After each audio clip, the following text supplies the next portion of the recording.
Assalamualaikum dear students, welcome to the platform of Nan Academy. I am your host Mohammad Zulqarnain. तो students आज के इस video के अंदर हम फर्स्ट ईयर बायोलॉजी जो हमारी न्यू बुक है इसके चैप्टर नंबर 6 बायो एनर्जेटिक्स विच इसका हम फर्स्ट लेक्चर स्टार्ट करेंगे, जिसके अंदर हम बायो एनर्जेटिक्स का इंट्रोडक्शन देखेंगे। इसी के साथ साथ हम अपने इस चैप्टर का फर्स्ट लॉन्ग क्वेश्चन जिसका टाइटल है एडिनोसिन ट्राइफॉस्फेट, हम इसको तफसील से स्टडी करेंगे। बच्चों आज का लेक्चर जो है बहुत आसान है, क्योंकि इस चैप्टर की जो रूट्स हैं वो 9th क्लास के बायो एनर्जेटिक्स से मिलती हैं।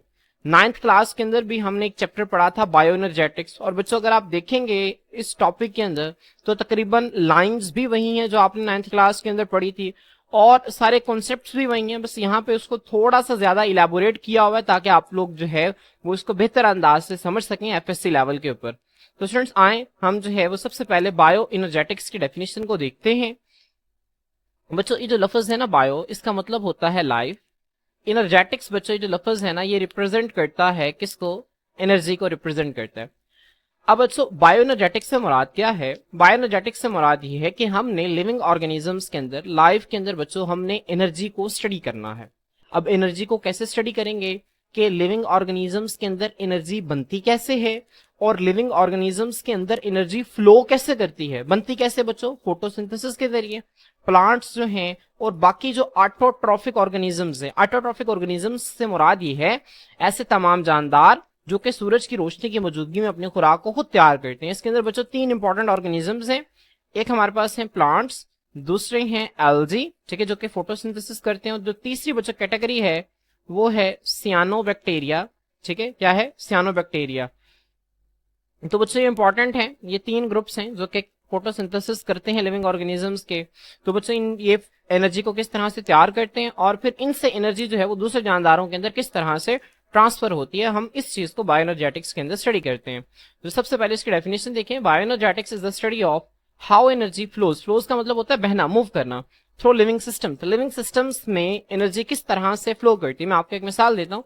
बच्चों जिस तरह प्लांट्स जो हैं वो फोटोसिंथेसिस के जरिए खुराक को तैयार करते हैं, ऐसे ही अब बच्चों प्लांट्स जो हैं, फर्ज करें इसको खाया गोट ने, बकरी ने खा लिया, और बच्चों बकरी को आगे से खा लिया फर्ज करें ह्यूमन ने। तो अब खुराक तो इसके अंदर तैयार हुई थी ना। अब इसके अंदर खुराक कैसे तैयार हुई थी बच्चों? इसने सूरज की रोशनी की मौजूदगी में फोटोसिंथेसिस की। फोटोसिंथेसिस के नतीजे में ग्लूकोज बनी। उस ग्लूकोज जो है और बाकी खुराक पौधे की ग्रोथ के लिए इस्तेमाल हुई। जब ये पौधा ग्रो कर गया तो इसको बकरी ने खा लिया। अब वो उसकी एनर्जी बकरी के अंदर आ गई। अब बच्चों बकरी को जब इंसान ने खाया तो एनर्जी अल्टीमेटली ह्यूमन के अंदर आ जाएगी। तो एनर्जी किस तरह से फ्लो करती है, ठीक है, हम इसको बायो एनर्जेटिक्स के अंदर स्टडी करते हैं। इट एक्सप्लोर्स, एक्सप्लोर का मतलब होता है खोजना, किसी चीज को बारीक बीनी से देखना। ये एक्सप्लोर करती है प्रोसेसेस को through which cells store and expend energy. बच्चों सेल्स किस प्रोसेस के जरिए एनर्जी को स्टोर करते हैं, ठीक है। अब फोटोसिंथेसिस जो है एक ऐसा अमल है जिसके जरिए सेल्स क्या करते हैं, अपनी बॉडी के अंदर एनर्जी को तैयार करते हैं, ग्लूकोज को तैयार करते हैं और उसको स्टोर करते हैं। और एक्सपेंड का मतलब होता है खर्च करना। सेलुलर रेस्पिरेशन के जरिए सेल्स जो हैं वो क्या करते हैं बच्चों, ग्लूकोज को एटीपी की शक्ल में एनर्जी के अंदर तोड़ते हैं और फिर उस एनर्जी को इस्तेमाल करते हैं। तो हम उन तमाम प्रोसेसेस को एक्सप्लोर करते हैं जिसके जरिए सेल्स जो हैं वो एनर्जी को या तो जमा करते हैं या फिर खर्च करते हैं। इसके बाद बच्चों डेफिनेशन के साथ अब यहाँ पे सिंपल एक नोट की हेडिंग देंगे और आप लिखेंगे कि फोटोसिंथेसिस जो है ये एक एनर्जी कैप्चरिंग प्रोसेस है। एनर्जी कैप्चरिंग से मुराद ये कि यहाँ पे एनर्जी को कैच किया जाता है, कैप्चर किया जाता है, ठीक है। अब बच्चों फोटोसिंथेसिस में कैसे एनर्जी कैप्चर होती है? क्योंकि फोटोसिंथेसिस में जो प्लांट्स हैं, एल्गी हैं और जो सर्टेन बैक्टीरिया, सियानोबैक्टीरिया हैं, ये सनलाइट को बच्चों अब्सॉर्ब करते हैं और उस अब्सॉर्ब करके उसे फिर आगे ग्लूकोज तैयार करते हैं, ठीक है। तो एक एनर्जी कैप्चरिंग प्रोसेस है। जबकि रेस्पिरेशन के अंदर क्या होता है बच्चों, एनर्जी रिलीज होती है, ग्लूकोज की मॉलिक्यूल को तोड़ा जाता है, तो एक एनर्जी रिलीजिंग प्रोसेस है। तो स्टूडेंट्स अब हम जो है वो इसको बुक से देख लेते हैं कि आप लोगों ने बुक से क्या क्या करना है। अब स्टूडेंट्स आप सबसे पहले जो है वो फर्स्ट पैराग्राफ जो है आप इसको कट कर सकते हैं, आप इसमें से कुछ नहीं करेंगे। यहां से सिंपल स्टूडेंट्स यहां तक बायो एनर्जेटिक्स की डेफिनेशन करेंगे आप। उसके बाद आखिरी आप एनओटी इन नोट की हेडिंग दे देंगे और आप इसके साथ एक एक्स्ट्रा पॉइंट लिख देंगे अगर आपसे शॉर्ट क्वेश्चन में बायो एनर्जेटिक्स पूछ लिया जाता है। उसके बाद वही चीजें बच्चों जो मैं आपको बता चुका हूँ कि ऑटोट्रॉफिक ऑर्गेनिजम्स कौन कौन से हैं, प्लांट्स हैं, एल्गी हैं और सर्टेन बैक्टीरिया, ये मैं आपको बता चुका हूँ। ये सनलाइट को कैप्चर करके और इससे ग्लूकोज तैयार करते हैं, ठीक है। अब बच्चों नेक्स्ट हमारे पास जो टॉपिक है वो है एटीपी, एडिनोसिन ट्राइफॉस्फेट, इसे एनर्जी करेंसी ऑफ सेल्स भी कहते हैं। अब बच्चों ये बहुत आसान टॉपिक है और मैं जैसे कि पहले बता चुका हूं कि इसकी रूट्स जो हैं वो 9th क्लास से मिलती हैं। ठीक है, अब इसके स्ट्रक्चर को बच्चों हम डिटेल से देखेंगे और किस तरह से एनर्जी जो है वो ट्रांसफर होती है हम इसको भी जो है वो डिटेल से स्टडी करेंगे। तो स्टूडेंट्स आए हम एटीपी को जो है बाकायदा आगाज करते हैं। बच्चों कहते हैं cells use special energy currency for their reactions. बच्चों आपको पता है कि एक सेल के अंदर काफी सारे रिएक्शंस हो रहे होते हैं। ठीक है, अब उन तमाम रिएक्शंस को मिलाकर हम मेटाबॉलिज्म का नाम देते हैं। तो बच्चों मेटाबॉलिज्म में हमारे पास जो एक खास एनर्जी करेंसी जिसको सेल्स इस्तेमाल करते हैं वो है एटीपी, एडिनोसिन ट्राइफॉस्फेट। अब बच्चों यहाँ पे इसके लिए एनर्जी करेंसी का लफ्ज क्यों इस्तेमाल हुआ है? मिसाल के तौर पर बच्चों आप शॉपकीपर के पास जाते हैं, आपने उससे कोई चीज परचेज करनी है तो आप उसको पैसे देंगे। वो पैसे क्या है? करेंसी है। पैसे देंगे आप उससे, वो आपको बस बदले में सामान दे देगा जो आपको चाहिए। इसी तरह बच्चों आपने अपनी बॉडी के अंदर मूवमेंट करवानी है। मिसाल के तौर पर मेरा दिल कर रहा है कि मैं अपने हाथ को जो है वो मूव करवाऊं। अब मैंने हाथ की कॉन्ट्रेक्शन करवानी है तो बच्चों अब मुझे इस मसल को क्या देनी पड़ेगी? करेंसी देनी पड़ेगी कि भाई कॉन्ट्रैक्ट कर जाओ। और वो करेंसी क्या है बच्चों? वो करेंसी है एटीपी। तो हमारे सेल्स को बच्चों जो भी कोई काम करवाना होता है, कोई भी रिएक्शन हो तो उसको करेंसी चाहिए, उसको कोई चीज चाहिए जिसके रिस्पॉन्स में वो आपको वो काम करके देगा। तो वो की चीज क्या है बच्चों? वो है एटीपी। ठीक है, तो सेल जो है खास एनर्जी करेंसी का इस्तेमाल करते हैं अपने रिएक्शंस के लिए जिसका नाम है एटीपी। अभी जो करेंसी है बच्चों ये एक्चुअली या न्यूक्लियोटाइड, हकीकत में एक न्यूक्लियोटाइड होता है जिसको हम एडिनोसिन ट्राइफॉस्फेट कहते हैं। बच्चों सवाल ये है कि व्हाट इज अ न्यूक्लियोटाइड? अब चैप्टर नंबर 4 के अंदर बच्चों इसका जिक्र है। अगर आप उसके लेक्चर्स ले चुके हैं तो वेल एंड गुड, अगर आपने नहीं लिए तो आप परेशान ना हो।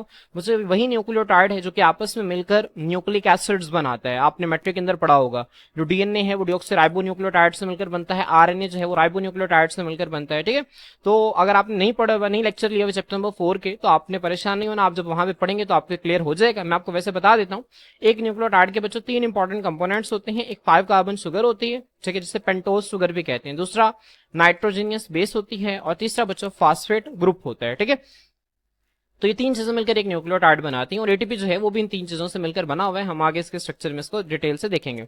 अब बच्चे यहाँ पे देखें, वो कहते हैं when cells store energy they make ATP. जब सेल्स एनर्जी को जमा करते हैं तो वो एटीपी बनाते हैं और जब सेल्स को एनर्जी की जरूरत होती है तो वो एटीपी को तोड़ते हैं।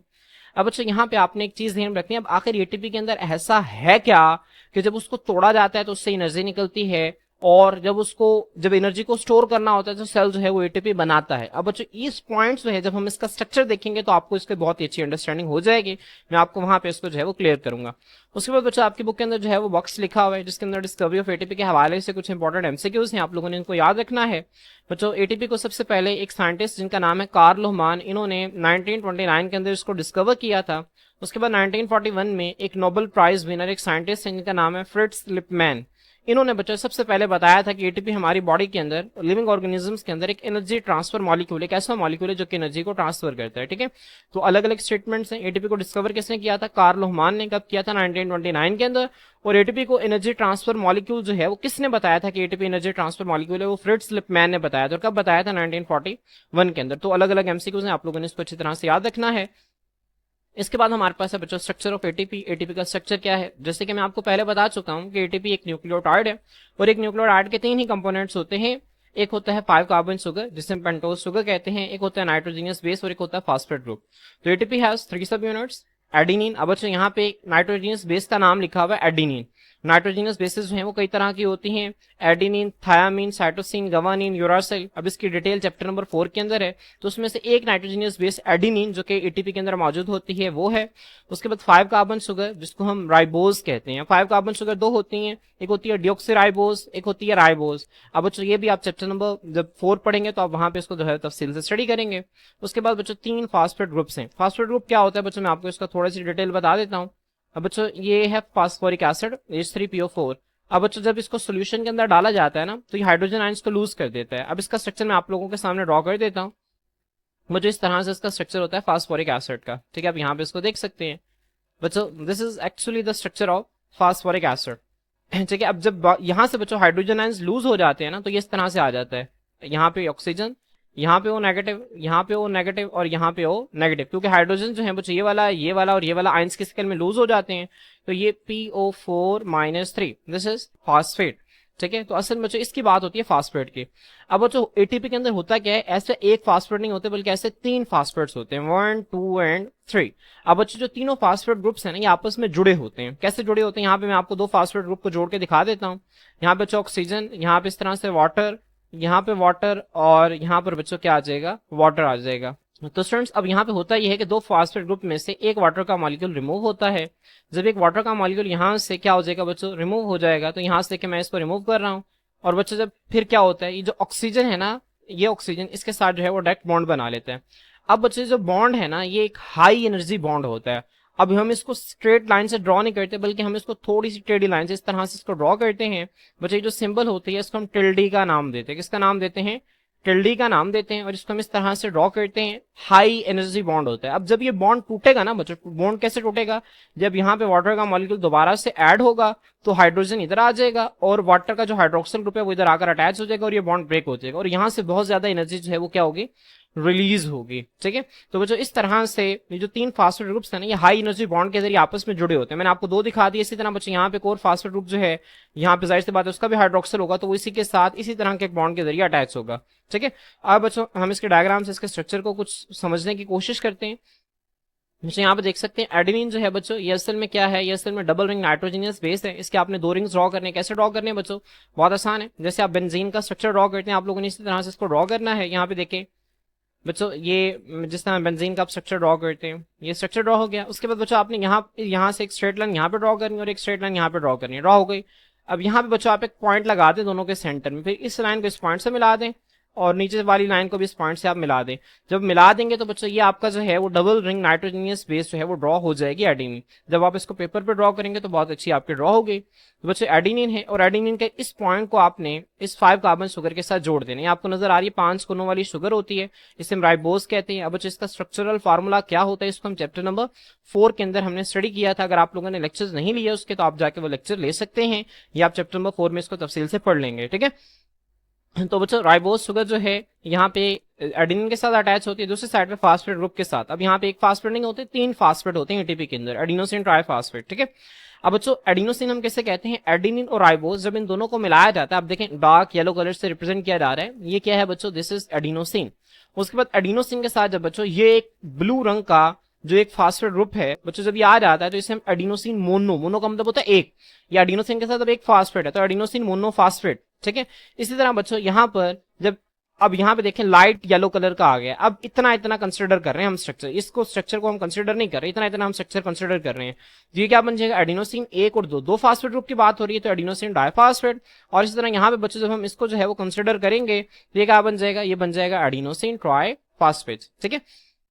अब बच्चों जो 2 फास्फेट एनिन के दरमियान एनर्जी बॉन्ड्स होते हैं और ये हाई एनर्जी बॉन्ड्स होते हैं, बनते कैसे हैं मैं आपको बता चुका हूं। अब अगर बच्चों आप जो है वो इसका डिटेल स्ट्रक्चर ड्रॉ करना सीखना चाहते हैं तो ये मैंने चैप्टर नंबर 4 के अंदर इसका एक डिटेल लेक्चर जो है वो बनाया हुआ है, आप वहां पे जाकर उस लेक्चर को सुन सकते हैं। मैं उस लेक्चर का जो लिंक है वो कमेंट सेक्शन के अंदर और डिस्क्रिप्शन के अंदर डाल दूंगा। तो ये हाई एनर्जी बॉन्ड्स होते हैं। ठीक है। आपने इस पॉइंट को जो है वो बहुत ही अच्छे तरीके से याद रखना है। अब जब बच्चों ये बॉन्ड ब्रेक डाउन होता है तो एटीपी के अंदर जब देखें ये बॉन्ड टूट जाएगा तो ये फास्फेट अलग हो जाएगा और बाकी क्या बचेगा, बाकी बच जाएगा एडिनोसिन डाइफास्फेट। ठीक है। तो अब बच्चों यहाँ से जो है बहुत हाई क्वांटिटी के अंदर एनर्जी रिलीज होती है। वो एनर्जी कितनी होती है, वो एनर्जी होती है 7.3 किलो कैलोरीज पर मोल। मतलब 1 मोल एटीपी जब ब्रेक डाउन होगी तो उसके नतीजा में 7.3 किलो कैलोरीज यानी 7300 कैलोरीज एनर्जी जो है वो रिलीज होगी। ठीक है।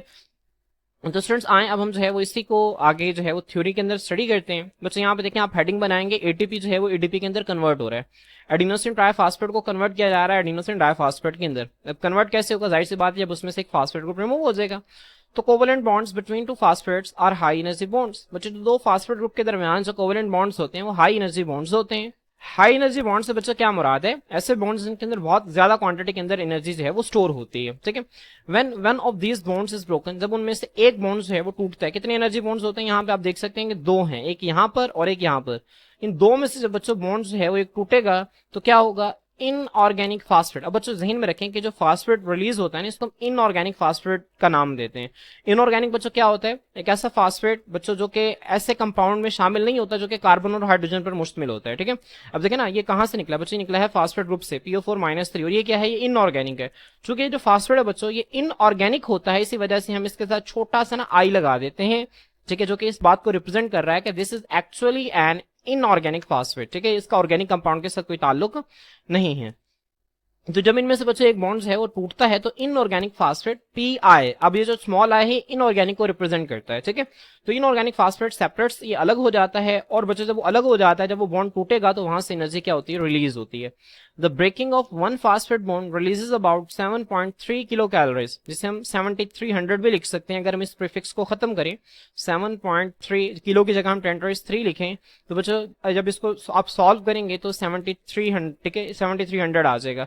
तो 7300 कैलोरीज पर मोल ऑफ एटीपी। बच्चों पर मोल से क्या मुराद है, एक मोल ऑफ एटीपी से मुराद है कि एवोगैड्रोस नंबर ऑफ एटीपी, मतलब 6.02 इंटू 10⁻23 एटीपी के जब बच्चों मॉलिक्यूल्स जब ब्रेक डाउन होंगे तो उनके नतीजा में बच्चों कितनी 7300 कैलोरीज एनर्जी जो है वो रिलीज होगी। तो आपने इस पॉइंट को ध्यान में रखना है, पर मोल ऑफ एटीपी से क्या मुराद है। ठीक है, अब यहाँ पे देखें बच्चों किस तरह से एनर्जी रिलीज हो रही है, एटीपी प्लस वाटर। अब बच्चों वाटर क्यों इस्तेमाल हुआ, मैंने आपको बताया ना कि जब दो फास्फेट ग्रुप आपस में हाई एनर्जी बॉन्ड बनाते हैं तो वहां पे एक वाटर का मॉलिक्यूल रिलीज होता है, और जब वो बॉन्ड टूटेगा तो यहाँ पे एक वाटर का मॉलिक्यूल इस्तेमाल भी होगा।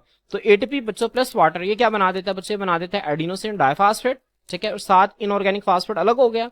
जाहिर सी बात है जब वाटर ऐड हुआ तो ट्राइफॉस्फेट में से एक फास्फेट क्या हो गया, बाहर निकल गया। मैं आपको दोबारा से दिखा देता हूँ बच्चों, यहाँ पे आप देख सकते हैं इसे। ठीक है, मैं यहाँ पे इसको रेस कर देता हूँ ताकि आप इसको बहुत अच्छे तरीके से समझ सकें।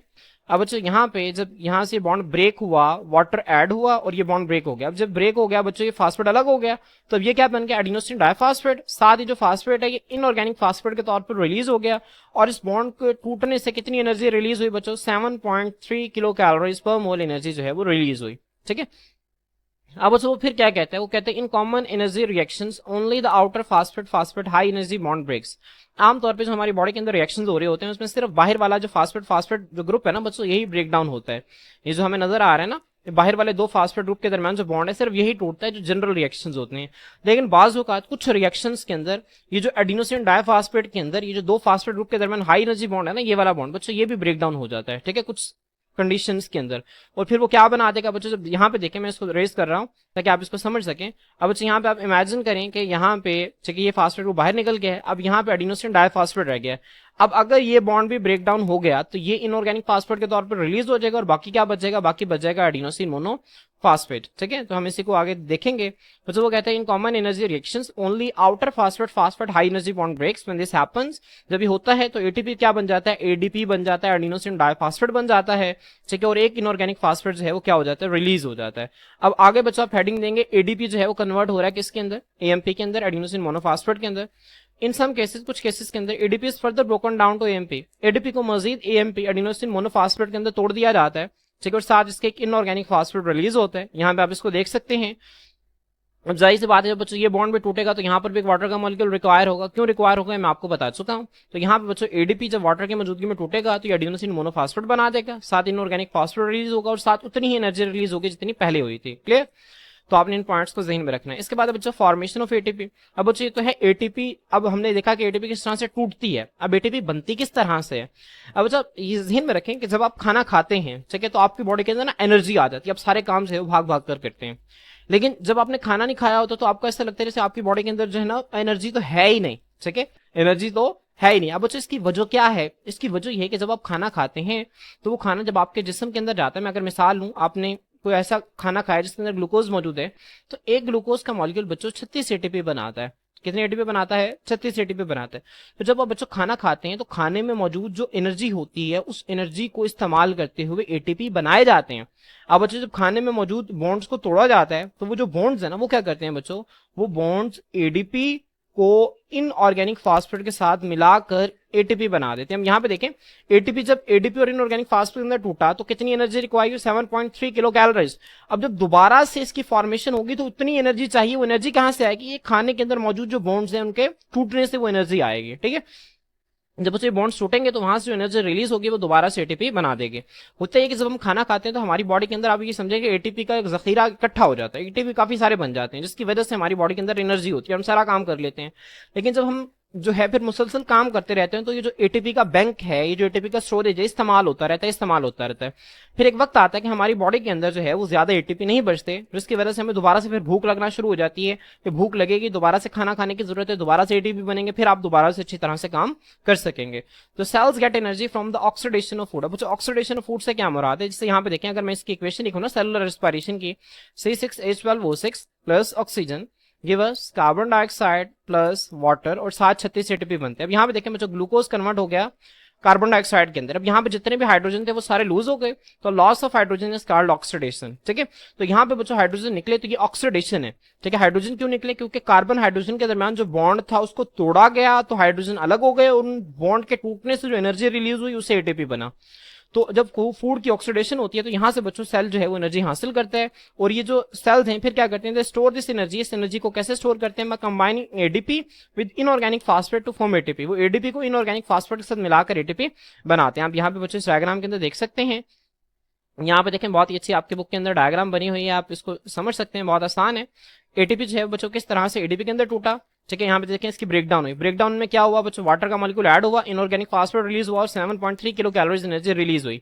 अब जब दोबारा यहाँ पे होगा क्या बच्चों, यहाँ पे एडीपी का मॉलिक्यूल इनऑर्गेनिक फास्फेट बच्चों यहाँ पे ऐड होगा, एनर्जी ऐड होगी, तो दोबारा से एटीपी की फॉर्मेशन हो जाएगी। ठीक है, तो बच्चों ये एटीपी एडीपी साइकिल है। ठीक है, आपकी बुक के अंदर जो है वो फोटोसिंथेसिस के साथ इसको छोटा सा ड्रॉ किया हुआ है, आप वहां पे इसको देख सकते हैं। लास्ट पे बच्चों हमारे पास समरी है, वो कहते हैं so we can summarise that, हम एक जो है वो समरी एक कंक्लूड कर सकते हैं, हम इसको मुख्तसर न्यू बयान कर सकते हैं कि ATP is made during energy releasing processes. वो प्रोसेसेस जिनमें एनर्जी रिलीज होती है, जैसे कि डाइजेशन, हम खाना खाते हैं तो खाने के अंदर मौजूद बॉन्ड्स हैं वो टूटते हैं, तो वहां से एनर्जी रिलीज होती है। ठीक है, जब एनर्जी रिलीज होती है तो तब एटीपी बनाई जाती है। ठीक है, एटीपी जो है वो एनर्जी रिलीजिंग प्रोसेस में बनाई जाती है एंड इज ब्रोकन डाउन, और इसको तोड़ा जाता है एटीपी को ड्यूरिंग एनर्जी कंज्यूमिंग प्रोसेस। ऐसे प्रोसेस जो कि एनर्जी को खर्च करते हैं, जैसे मसल कॉन्ट्रैक्शन, मूवमेंट। ठीक है, आप कोई काम कर रहे हैं, वहां पे एनर्जी कंज्यूम होगी तो वहां पे एटीपी को तोड़ा जाएगा। In this way ATP transfers energy between metabolic reactions. इस तरह से एटीपी जो है वो एक रिएक्शन से दूसरे रिएक्शन के अंदर एनर्जी को ट्रांसफर कर रही होती है। ठीक है, खाना खाने के नतीजा में जो एटीपी बनती है, तो खाना खाने के नतीजा में जो एनर्जी रिलीज होती है, ठीक है, तो फिर वो एनर्जी एटीपी की शक्ल में स्टोर हो जाती है। फिर जब दोबारा एनर्जी की जरूरत होती है तो वही एनर्जी एटीपी की शक्ल में जो स्टोर हुई थी वो दोबारा से इस्तेमाल हो जाएगी। तो स्टूडेंट्स मैं उम्मीद करता हूं कि आप लोगों को इसकी बहुत अच्छी अंडरस्टैंडिंग हो गई होगी। आज के लिए इतना ही, इंशाल्लाह नेक्स्ट लेक्चर के अंदर नेक्स्ट टॉपिक को हम स्टडी करेंगे। अल्लाह हाफिज।